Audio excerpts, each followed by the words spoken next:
Women could be considered the civilian victims who most disastrously suffered the consequences of the occupation of cities and towns by enemy troops on all fronts during World War II. Many of them received public punishments, such as having their heads shaved, being forced to walk naked through the streets, or being exposed to the public for contempt due to their collaboration with the enemy. The case of France is especially significant, as it is estimated that approximately 30,000 women suffered this type of abuse by their own compatriots, who accused them of collaborating or having relationships with the Nazis. This was known as the épuration légale, or legal purification. In addition to these assaults, there were others. Mass rapes and brutality against women were recurring actions by soldiers from various armies. The data are especially chilling in the occupations of cities like Vienna, Budapest, or Berlin. In the latter city, it is estimated that Soviet soldiers raped approximately 80,000 German women, and between July 1945 and 1946, there were 995 requests for abortions in one of the city's districts. The anonymous novel A Woman in Berlin recounts the testimony of a young woman who lived and suffered the abuses perpetrated by the Red Army during the occupation of the German capital. A dramatic situation is also recorded in the diary of the young Jewish lieutenant of the Soviet Army, Vladimir Gelfand, who participated in the occupation of Berlin. British historian Anthony Beevor points out that German women preferred to kill their daughters and commit suicide to avoid being contaminated.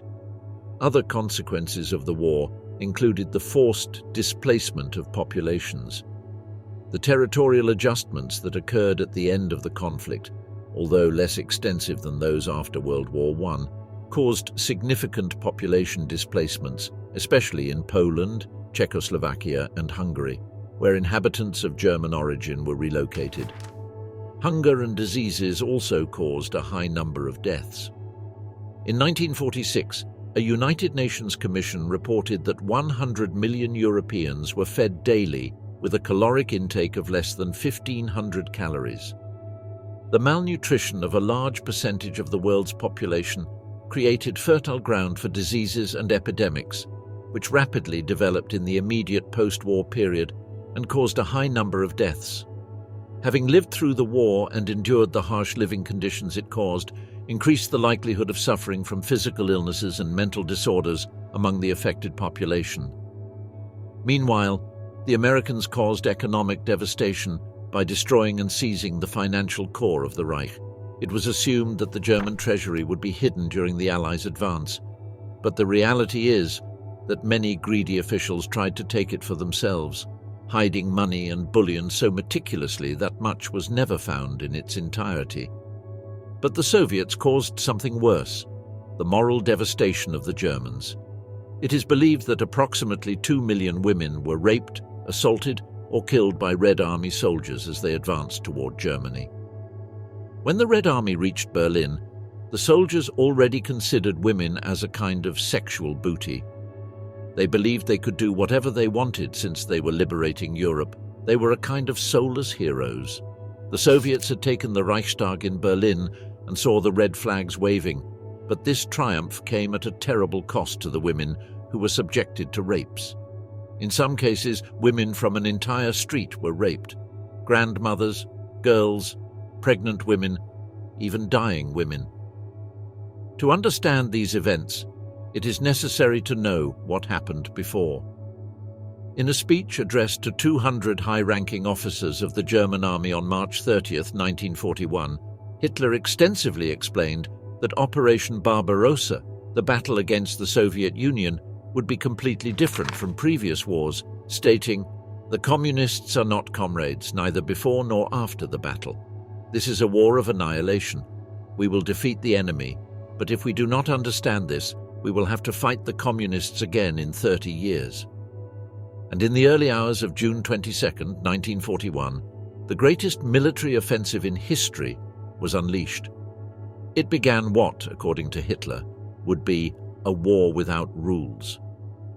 By the end of that year, 4 million Soviets had died in combat, and another 3,500,000 had been captured, of which 97% would die, a human catastrophe. In their advance, the Germans erased 7,000 Russian villages from the map. Many men were killed by the SS action squads. Women were often raped and sent to German factories to work as slaves or to concentration or extermination camps. Most children were executed upon arrival at the Treblinka, Sobibor, Belzec, and later Auschwitz-Birkenau camps. Despite lowering the white flag when people surrendered, Red Army soldiers simply ran them over with tanks. There was no mercy. In Leningrad, the Nazis besieged the population for 900 days, killing 1.5 million people and forcing some citizens to practice cannibalism. For these reasons and many others, the Soviets harbored a deep, vengeful hatred against the Nazi invader. After the Battle of Stalingrad, fortune changed in favor of the Red Army. In counterattacking, the Soviets experienced bitter moments passing through destroyed houses, devastated cities, and pits filled with corpses, with their museums looted. This fueled the desire for revenge, a sentiment that Stalin fostered at all times and in all possible ways. Red Army soldiers are men from the countryside, tough and rough from various cultures, Mongols, Cossacks, Tatars, and Siberians, not just westernized Russians, who are more moderate men with more education. Rapes were not widespread at first, as they did not know how far they would go. When they entered German territory, the Red soldiers only stripped enemies of their belongings and watches. Looting possessions of a bourgeoisie they despised was, for them, a legitimate practice. They preferred something of value, watches, bracelets, rings, etc., over parading women. But soon they began to say, Frau, comma, woman, wife. In the end, women and children had to pay for the sins of the SS, the Gestapo, and the death squads. At times, the Soviets lined up in front of a group of women. The soldiers forcibly opened their mouths and forced them to take alcoholic drinks to lose all judgment and rape them at will, one after another. 10, 15, or more. There were women who were raped up to 70 times. During the last days of World War II, it was discovered that, as they advanced, Russian troops even raped Russian, Polish, and Yugoslav women, not just German ones. It is estimated that 2 million women were raped as Soviet troops advanced toward Berlin. There were women of all nationalities and beliefs, with ages ranging from girls to elderly women. Soviet officers could not stop their soldiers, and when they tried, they could not fight their own drunk men armed with machine guns, risking their own lives. They chose to think of it as a kind of booty for the lower ranks, a prize or revenge for the damages suffered. Stalin simply believed that rapes were fun. It is not that they promoted them per se, but they also did nothing to stop them. Although it is known that there were many sensible soldiers who were horrified, and there were even Jewish Russian officers who had more reasons to seek revenge, they did everything possible to protect German women. Thousands of women committed suicide after suffering multiple rapes. Many of them tried to kill their daughters to free them from abuse. However, there are cases where some Soviet soldiers fell in love with the beauty of German women who, after being raped, returned to feed and protect them from other soldiers. In Hungary, there were similar assaults. In Budapest, approximately 50,000 women were raped by Russians. Rapes also occurred in countries like Bulgaria, Czechoslovakia, Poland, or Yugoslavia. All lower-ranking soldiers acted similarly. On the other hand, French troops also abused when General Jean de Lastre ordered French armies to converge on Freudenstadt on April 18th, after a USAAF bombing with phosphorus and artillery throughout the night. Under the command of a French soldier, the rest were Moroccans and Algerians, who began setting fire to what was not already burning, using fuels. Surviving women were raped in the streets, regardless of their age, and men were shot, stealing anything of value they found. One night, 600 German women were reported as rape victims. This behavior was similar to that of the Soviets. There is little difference. The officers had no control over the revenge instincts, lust, and looting of their lower-ranking soldiers. As can be seen, the rape of women is not an act exclusive to the Soviets. The rape of women has always existed in wars when villages are invaded, hence the saying, sexual booty for the lower ranks and riches for the higher ranks. Even in the 12th century, the Crusaders raped women in the name of religion. In the 18th century, English soldiers systematically raped Scottish women during the subjugation of Scotland. We are not as holy as we seem. The German army did the same during World War I. Undoubtedly, women were victims for being women and for living in an occupied area, which today, nor then, could be justified. However, history is one and facts cannot be changed. During the Battle of Monte Cassino in Italy, more than 2,000 women, aged 11 to 86, were victims of violence as village after village fell under the control of the Goumiers, who made up the Moroccan troops. Civilian men who tried to protect their wives and daughters were mercilessly killed. In the hours leading up to this battle, the Allied forces were already firmly established on the Italian peninsula, but a clear objective still existed. The British intended for this front to be considered a priority, aiming to weaken German reserves in French territory and perhaps carry out a landing in the Balkans. In fact, they encouraged capturing the Greek islands under German control without success. In contrast, the Americans were unwilling to sacrifice forces in that war of attrition, considering that the outcome of the war would be decided in the assault on the beaches of northern France.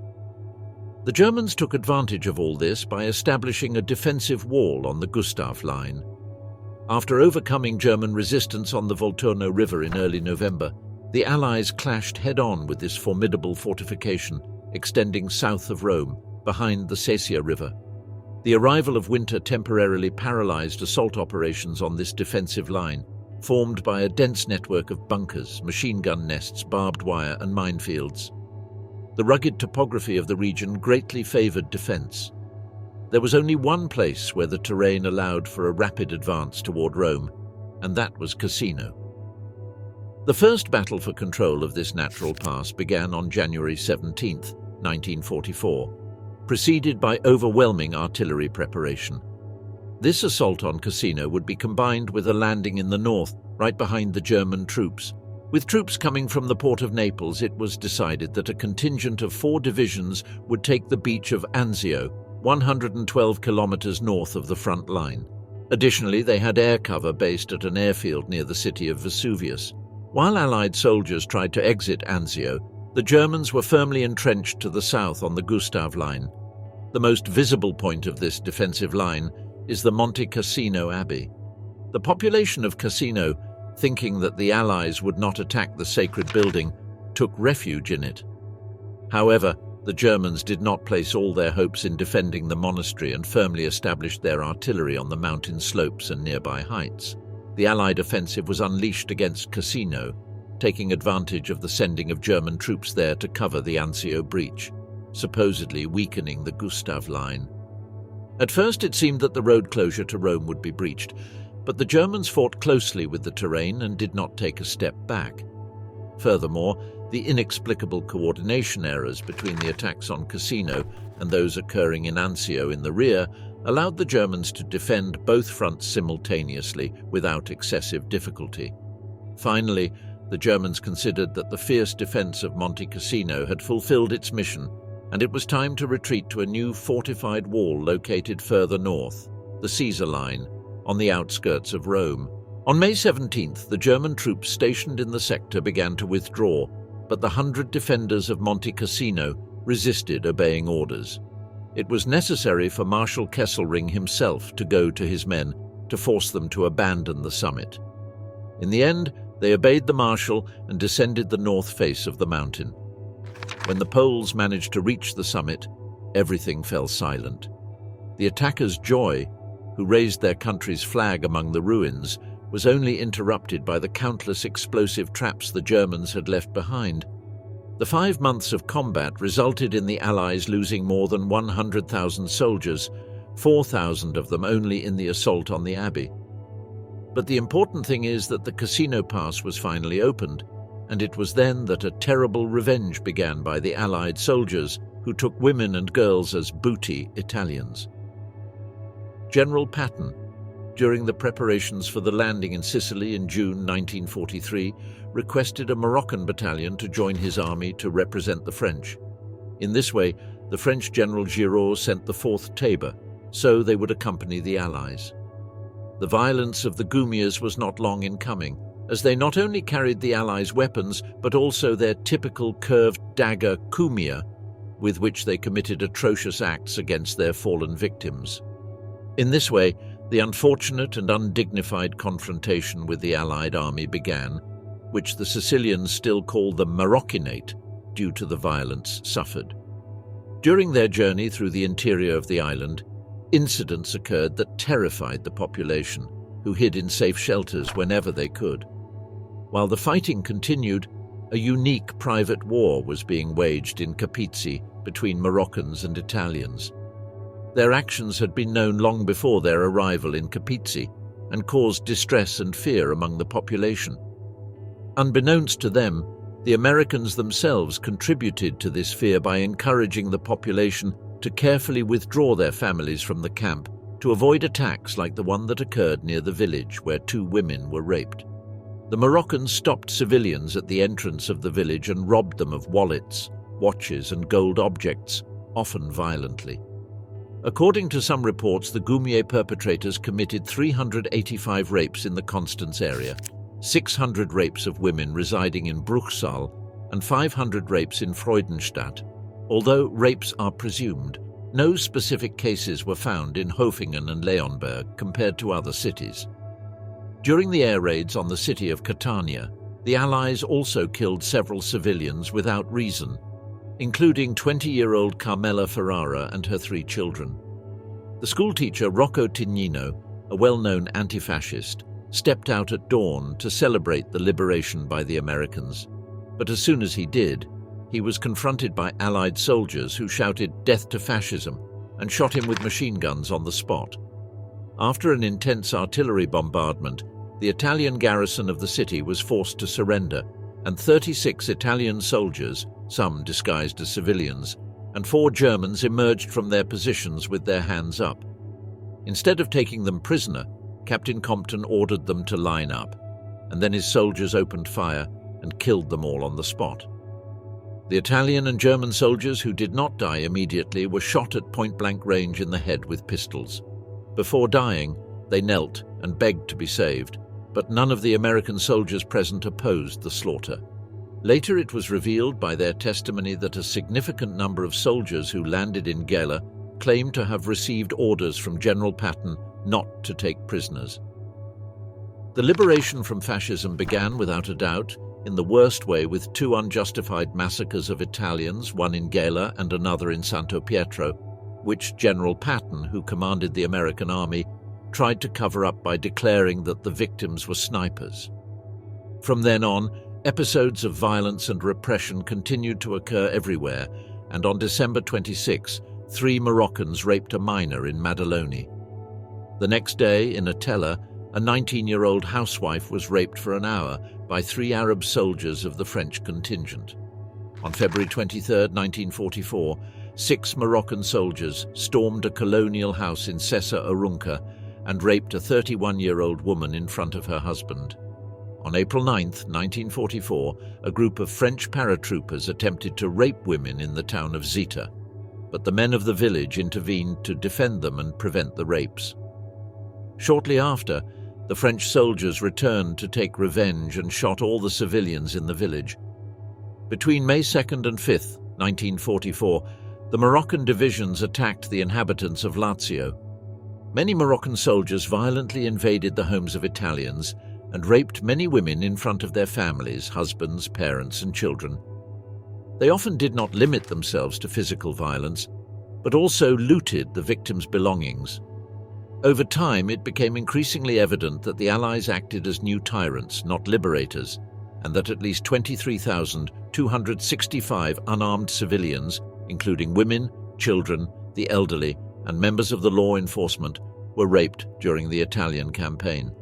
However, the true extent of the acts of barbarism committed against the Italians remains a censored page of our history. Once the Allies took absolute control of the territory and ensured their impunity, the military took the opportunity to enjoy the spoils of war, leading to true criminal incursions. A confidential report from 1944 by the Italian General Directorate of Public Health describes the tragedy of about 1,100 women in the province of Frosinone, and 2,000 in the province of Litoria, who, after being raped by Moroccan troops of the Allied contingent, became pregnant and contracted venereal diseases.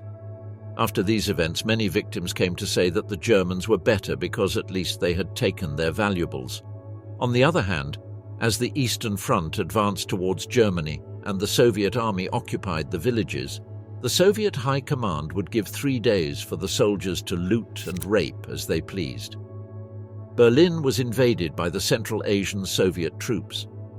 Those fighters closely followed the Wehrmacht soldiers from Stalingrad, equipped with a machine gun and a bag of magazines, living only for the annihilation of Nazism, intoxicated with hatred and revenge. They took Berlin for about a month at most, and it was nothing but looting, plundering, and the rape of women and girls. The Germans no longer came out of the shelters that had remained more or less intact, but the Soviet soldiers came down armed. And there everything seemed fine to them. Age didn't matter. In Berlin there is a cemetery where thousands of German women rest, who could not bear the serial rapes that fed the cruel madness of the one they made a god. Indeed, in the demonstrations that preceded his rise to the Chancellery of the Reich, Adolf Hitler enjoyed a true wave of female voices cheering him. Among all the stories of deprivation and struggles, one stood out. The author, a young German woman, described how she had been raped by the soldiers of the Red Army who eagerly advanced to take the city and exact revenge on the Germans. "Close your eyes, grit your teeth, say nothing," the woman scribbled, recalling how she had been induced into silence to endure the assault. But when the underwear falls torn and the teeth grind involuntarily, the last garment... I am paralyzed. I don't feel disgust, but a complete coldness. It's as if my back were frozen. I'm dizzy, my neck is cold. Before leaving, he takes something out of his pocket and throws it on the table without saying a word, pushes the chair aside and leaves, slamming the door. He left a crumpled pack of cigarettes. It's the tip. The legacy of the Red Army's campaign of rapes is imperishable. For the defeated soldiers of the Nazi divisions, the rape of their women was the ultimate humiliation. Others who were involved in rapes during World War II were the Japanese military, who systematically raped up to 80,000 women at the hands of their soldiers during the 6-week-long Nanjing massacre. Comfort women were forced to prostitute themselves in Japanese army brothels. Undoubtedly, those 14 years of Japanese military domination in China were marked by countless incidents of almost indescribable cruelty. We will never know everything that happened in the many cities and small towns that were brought to their knees by the invaders' boot. Ironically, if we know the history of Nanking, it is because some foreigners witnessed the horror and testified to the outside world at that time, and because some Chinese survived as eyewitnesses. If there is an event that can exemplify the radical evil that lies just beneath the surface of unbridled military adventurism, that moment is the rape of Nanking. To this day, the general sequence of what happened in Nanking is not disputed, except by the Japanese. In November 1937, following their successful invasion of Shanghai, the Japanese launched a massive attack on the new capital of the Republic of China. When the city fell on December 13, 1937, Japanese soldiers began an orgy of cruelty, rarely or perhaps never seen in the history of the world. Tens of thousands of young men were gathered and driven like cattle to the outskirts of the city, where they were mowed down with machine guns, used as targets for bayonet practice, or soaked in gasoline and burned alive. For months, bodies piled up in the streets of the city, and the stench of rotting human flesh flooded everything.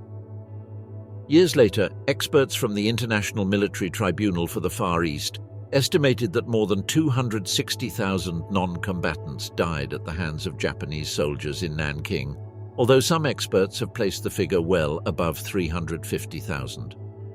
The rape of Nanking should be remembered not only for the number of people massacred, but also for the cruelty with which many met their deaths. It is estimated that between 20,000 and 80,000 Chinese women were raped. Many soldiers went beyond rape and disemboweled women, cut off their breasts and nailed them alive to walls. Parents were forced to rape their daughters and sons their mothers, in front of other family members. People were routinely buried alive, castrated, dismembered, and the most diabolical forms of torture were practiced, such as hanging people by their tongues on iron hooks or burying them up to their waists to watch them being torn apart alive by German shepherds. So nauseating was what happened in Nanking that even the Nazis who were in the city were horrified, and one of them proclaimed that the massacre was the work of a bestial machine. However, unlike the atomic bombings in Japan or the Jewish Holocaust in Europe, the horrors of the Nanking massacre remain unknown outside of Asia. The massacre does not occupy a prominent or lesser place of relevance, but it was a nefarious event for Chinese women who, along with their families, were subjected to the most horrific cruelty.